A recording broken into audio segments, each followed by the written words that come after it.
আসসালামু আলাইকুম, কেমন আছেন সবাই? আশা করি ভালো আছেন।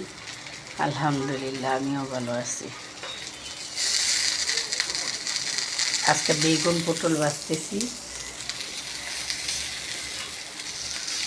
এই বেগুন পটল ভাজাটা আমার কাছে খুব ভালো লাগে, তাই এইভাবে ভাজতেছি। আপনাদের কার কার ভালো লাগে কমেন্টসে বলিয়েন। চামড়া না ফেলাইয়া শুধু কেচে কেচে দিয়ে পরে বাজি করতেছি।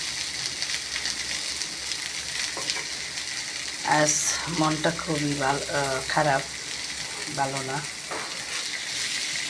আমার একটা দুঃসম্পর্ক মামা যদিও হয়, কিন্তু তার সাথে আমাদের খুব ভালো একটা সম্পর্ক ছিল।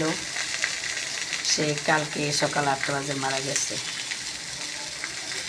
সবাই দোয়া করবেন আমার মামার জন্য।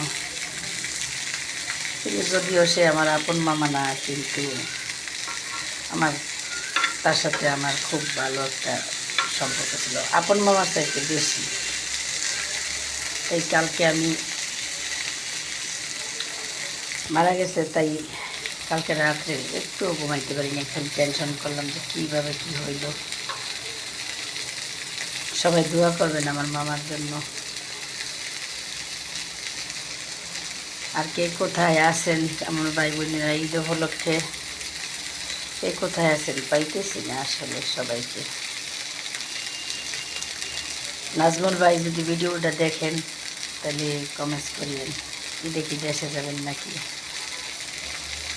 আসলে পাই না, সবাই সবসময় পাওয়া যায় না, তো ব্যস্ত থাকি, শরীরটাও বেশি একটা সুবিধার না। ইউটিউব থেকে যারা দেখছেন তারা আরাফাত কিচেনকে সাবস্ক্রাইব করবেন, আর যারা ফেসবুক থেকে দেখছেন তারা আরিফ কিচেনকে ফলো দিবেন। সবাই পাশে থাকবেন, দোয়া করবেন। আল্লাহ হাফিজ।